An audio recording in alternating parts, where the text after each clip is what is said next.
ಆತ್ಮೀಯ ಬಂಧುಗಳಿಗೆ ನಮಸ್ಕಾರ. ನಾವಿಂದು ಬಾಬೂಜಿ ಮಹಾರಾಜರ ಸತ್ಯೋದಯ ಎನ್ನುವ ಪುಸ್ತಕದ ಶ್ರದ್ಧೆ ಎನ್ನುವ ಅಧ್ಯಾಯದ ಮತ್ತಷ್ಟು ವಿಷಯಗಳನ್ನು ತಿಳ್ಕೊಳ್ಳೋಣ.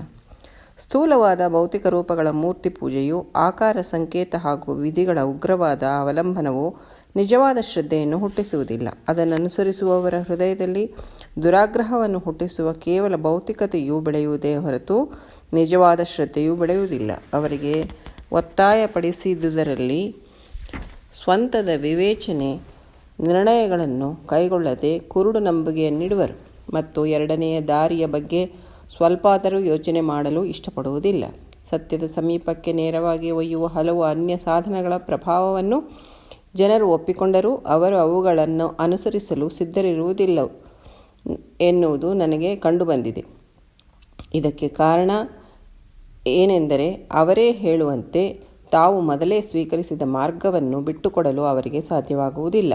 ನಿಜಾಂಶವೆಂದರೆ ಅವರಿಗೆ ಕೇವಲ ಆಕಾರ ಸಂಕೇತಗಳಲ್ಲಿ ಮಾತ್ರ ನಂಬಿಕೆ ಇರುವುದಲ್ಲದೆ ಸತ್ಯವಸ್ತುವಿನಲ್ಲಿ ಶ್ರದ್ಧೆ ಇರುವುದಿಲ್ಲ. ಇದನ್ನು ದುರಾಗ್ರಹವೆಂದೇ ಹೇಳಬಹುದು. ಇದರರ್ಥವಿಷ್ಟೇ: ಅವರ ದೃಷ್ಟಿಯು ಸಂಕುಚಿತವಾಗಿದ್ದು ಸತ್ಯವನ್ನು ಅನುಸರಿಸಲು ಅವರು ಎತ್ತರಕ್ಕೆ ಏರಲಾರರು.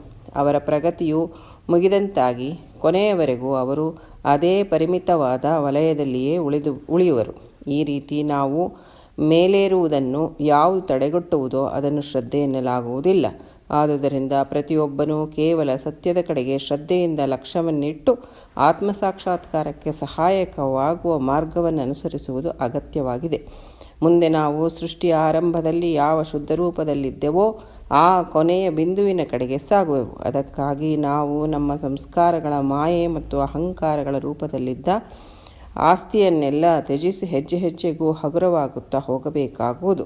ಸ್ಥೂಲ ರೂಪಗಳ ಪೂಜೆಯಿಂದುಂಟಾದ ಮನಸ್ಸಿನ ಭಾರ ಅಥವಾ ಆಂತರಿಕ ಜಡತೆಯು ನಮ್ಮ ಆಧ್ಯಾತ್ಮಿಕ ಪ್ರಗತಿಯಲ್ಲಿ ಬಾಧಕವಾಗಿದ್ದು ಅದನ್ನು ದೂರ ಮಾಡಬೇಕು. ಹೆಚ್ಚು ಹೆಚ್ಚು ಉಗ್ರತೆಯಿಂದ ಅದನ್ನು ಪೋಷಿಸುತ್ತಾ ಹೋದುದಾದರೆ ಅವರು ಜಡತೆಯ ಹಾಗೂ ವಂಚನೆಯ ಮುಳ್ಳುಗಂಟಿಯಲ್ಲಿ ಸಿಕ್ಕಿಬಿದ್ದು ಶಾಶ್ವತಾನಂದದ ಕ್ಷೇತ್ರದಿಂದ ಬಹುದೂರ ಉಳಿಯುವರು.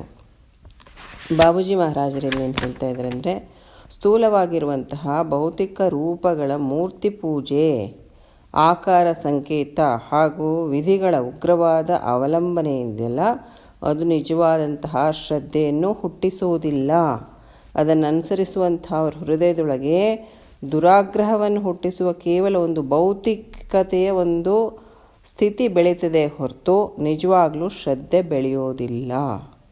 ಅವರಿಗೆ ಒತ್ತಾಯಪಡಿಸಿದರೆ ಸ್ವಂತದ ಒಂದು ವಿವೇಚನೆ ನಿರ್ಣಯಗಳನ್ನು ಕೈಗೊಳ್ಳದೆ ಕುರುಡು ನಂಬಿಕೆಯನ್ನು ಇಡ್ತಾರೆ ಅವರು. ಯಾಕಂದರೆ ಇದು ಮಾಡಿದರೆ ಒಳ್ಳೆಯದಾಗತ್ತೆ, ಏನು ಒಳ್ಳೆಯದಾಗತ್ತೆ ಯಾರಿಗೂ ಗೊತ್ತಿಲ್ಲ. ಇಲ್ಲ ಆರೋಗ್ಯ, ಇಲ್ಲ ದುಡ್ಡು, ಈ ಥರ ಎಲ್ಲ ಒಂದು ಇಲ್ಲ ನಮ್ಮ ದೊಡ್ಡವ್ರು ಹೇಳಿದ್ದಾರೆ ಮಾಡಬೇಕು, ಅದನ್ನು ಮಾಡಬೇಕು, ಅದಕ್ಕೆ ಕುರುಡಾಗಿ ನಂಬ್ಕೊತ ಹೋಗೋದು. ಮತ್ತು ಎರಡನೇ ದಾರಿ ಬಗ್ಗೆ ಅವರು ಸ್ವಲ್ಪ ಕೂಡ ಆಲೋಚನೆ ಮಾಡೋದಿಲ್ಲ, ಮಾಡಲಿಕ್ಕೆ ಇಷ್ಟನೂ ಪಡೋದಿಲ್ಲ. ಅದಕ್ಕೆ ವಿಗ್ರಹ ಪೂಜೆ ಅವರೆಲ್ಲ ಹೇಳಿದಾಗ ಮಾಡೋವಂಥವ್ರಿಗೆ ಇಂಥ ಒಂದು ಸೂಕ್ಷ್ಮವಾದಂತಹ ನಮ್ಮ ಸಹಜ ಮಾರ್ಗ ಪದ್ಧತಿಯ ಬಗ್ಗೆ ಹೇಳಿದರೆ ಅವ್ರಿಗೆ ಅದು ಮೈಗೂಡೋದಿಲ್ಲ. ಯಾಕಂದರೆ ಅವ್ರಿಗೆ ಇಷ್ಟನೂ ಆಗೋದಿಲ್ಲ. ಯಾಕಂದರೆ ಅವರ ಮನಸ್ಸು ಒಂದು ವಿಶಾಲವಾದ ತತ್ವದ ಬಗ್ಗೆ ಚಿಂತನೆ ಮಾಡುವಂತಹ ಒಂದು ಸ್ಥಿತಿಯಲ್ಲಿ ಇರುವುದೇ ಇಲ್ಲ. ಸತ್ಯದ ಸಮೀಪಕ್ಕೆ ನೇರವಾಗಿ ಒಯ್ಯುವಂತಹ ಹಲವು ಅನ್ಯ ಸಾಧನಗಳ ಒಂದು ಪ್ರಭಾವವನ್ನು ಜನರು ಒಪ್ಪಿಕೊಂಡರೂ ಅವರು ಅವುಗಳನ್ನು ಅನುಸರಿಸಲು ಸಿದ್ಧರಿರುವುದಿಲ್ಲ. ಹೌದೌದು, ತುಂಬ ಚೆನ್ನಾಗಿದೆ ಸಹಜ ಮಾರ್ಗ ಪದ್ಧತಿ ಅಂತ ಹೇಳಬಹುದು. ಆದರೆ ನೀವು ಮಾಡಿ ಅಂದರೆ ಅದಕ್ಕೆ ಒಪ್ಪೋದಿಲ್ಲ. ಯಾಕೆ ಅಂದರೆ ಅವರು ತಾವು ಮಾಡ್ತಾ ಇರುವಂಥ ವಿಗ್ರಹಾರಾಧನೆ ಹೊರತುಪಡಿಸಿ ಬೇರೆ ಯಾವ ದಾರಿಗೂ ಅವ್ರು ಹೋಗಲಿಕ್ಕೆ ಸಿದ್ಧರಿರೋದೇ ಇಲ್ಲ. ಇದಕ್ಕೆ ಕಾರಣ ಏನು ಅಂತಂತಂದರೆ, ಅವರೇ ಹೇಳ್ತಿರೋಂತೆ ತಾವು ಮೊದಲೇ ಸ್ವೀಕಾರ ಮಾಡಿರುವಂಥ ಮಾರ್ಗವನ್ನು ನಾವು ಬಿಟ್ಕೊಡ್ಲಿಕ್ಕೆ ಸಾಧ್ಯ ಇಲ್ಲ. ಯಾಕಂದರೆ ಏನಾದರೂ ಆಗ್ಬಿಡುತ್ತೇನೋ, ಅನಾಹುತ ಆಗ್ಬಿಡುತ್ತೇನೋ, ಇದನ್ನು ಬಿಟ್ಬಿಟ್ರೆ ಅಂಥೇಳಿ ಅದು ಒಂದು ಭಯ ಅವರಲ್ಲಿ ಇರುತ್ತೆ. ನಿಜಾಂಶ ಏನು ಅಂದರೆ ಅವ್ರಿಗೆ ಕೇವಲ ಒಂದು ಆಕಾರ ಸಂಕೇತಗಳೊಳಗೆ ಮಾತ್ರ ನಂಬಿಕೆ ಇರ್ತದೆ ಹೊರತು ಸತ್ಯ ವಸ್ತುವಿನಲ್ಲಿ ಶ್ರದ್ಧೆ ಇರುವುದಿಲ್ಲ. ಅಂದರೆ ಸತ್ಯ ಏನಿದೆ ಅಂತನ್ನೋದನ್ನು ತಿಳ್ಕೊಳ್ಳಿಕ್ಕಾಗಲಿ ಅಥವಾ ಅದನ್ನು ಪಡ್ಕೊಳ್ಳಿಕ್ಕಾಗಲಿ ಅವರಲ್ಲಿ ಶ್ರದ್ಧೆ ಇರೋದಿಲ್ಲ. ಇದನ್ನು ದುರಾಗ್ರಹ ಅಂತಲೇ ನಾವು ಹೇಳಬೇಕು ಅಂಥೇಳಿ ಬಾಬೂಜಿಯವರು ಹೇಳ್ತಾ ಇದ್ದಾರೆ. ಕಾರಣ ಇದರ ಅರ್ಥ ಇಷ್ಟೇ: ಅವ್ರ ದೃಷ್ಟಿ ಸಂಕುಚಿತವಾಗಿದ್ದು ಸತ್ಯವನ್ನು ಅನುಸರಿಸಲಿಕ್ಕೆ ಅವರು ಎತ್ತರಕ್ಕೆ ಯಾವತ್ತಿಗೂ ಏರಲಿಕ್ಕೆ ಸಾಧ್ಯ ಇಲ್ಲ. ಅವರ ಪ್ರಗತಿ ಮುಗಿದಂತಾಗಿ ಕೊನೆಗೇನೆಂದರೆ ಅವರು ಕಡೆಯವರೆಗೂ ಅದೇ ಒಂದು ಪರಿಮಿತವಾದಂತಹ ವಲಯದೊಳಗೆ ಉಳಿದ್ಬಿಡ್ತಾರೆ. ನೋಡಿ, ವಿಗ್ರಹಾರಾಧನೆಯಿಂದ ಎಷ್ಟೊಂದು ಕೆಡುಕಿದೆ ನಮಗೆ ಅಂತ ಅನ್ನೋದು ಬಾಬೂಜಿ ಮಹಾರಾಜರು ಹೇಳ್ತಾ ಇದ್ದಾರೆ. ಈ ರೀತಿ ನಾವು ಮೇಲೇರೋದನ್ನು ಯಾವುದು ತಡೆಗಟ್ತದೋ ಅದನ್ನು ಶ್ರದ್ಧೆ ಅಂಥೇಳಿ ನಾವು ಹೇಳಲಿಕ್ಕೆ ಸಾಧ್ಯ ಆಗೋದಿಲ್ಲ. ಯಾಕೆಂದರೆ ನಮ್ಮ ಆತ್ಮದ ಉನ್ನತಿ ಆಗಬೇಕು. ಆ ದಿಕ್ಕಿನ ಕಡೆಗೆ ನಾವು ಸಾಗಬೇಕು. ಆ ದಿಕ್ಕಿನ ಕಡೆಗೆ ನಮ್ಮ ದೃಷ್ಟಿ ಹರಿಬೇಕು. ಅದನ್ನು ನಾವು ಶ್ರದ್ಧೆ ಅಂತ ಹೇಳಬೇಕು. ಅಷ್ಟೇ ಆಗಲಿ ನಮ್ಮನ್ನು ಇನ್ನು ಪಾತಾಳಕ್ಕೆ ಎಳ್ಕೊಂಡು ಹೋಗುವಂಥದ್ದನ್ನು ಅದನ್ನು ಅವಲಂಬಿಸಲಿಕ್ಕೆ ನಾವು ಪ್ರೇರಣೆಯನ್ನು ನೀಡುವಂಥದ್ದನ್ನು ಶ್ರದ್ಧೆ ಅಂತ ಎಂದು ಹೇಳಲಿಕ್ಕೆ ಸಾಧ್ಯ ಇಲ್ಲ. ಅದರಿಂದ ಪ್ರತಿಯೊಬ್ಬನೂ ಕೇವಲ ಸತ್ಯದ ಕಡೆಗೆ ಶ್ರದ್ಧೆಯಿಂದ ಲಕ್ಷ್ಯವನ್ನಿಟ್ಟು ಆತ್ಮಸಾಕ್ಷಾತ್ಕಾರಕ್ಕೆ ಸಹಾಯ ಆಗುವಂತಹ ಮಾರ್ಗವನ್ನೇ ನಾವು ಅನುಸರಿಸಬೇಕಾಗಿರೋದು ಬಹಳ ಅವಶ್ಯಕವಾಗಿದೆ ಅಂತ ಬಾಬೂಜಿಯವರು ಹೇಳ್ತಾ ಇದ್ದಾರೆ.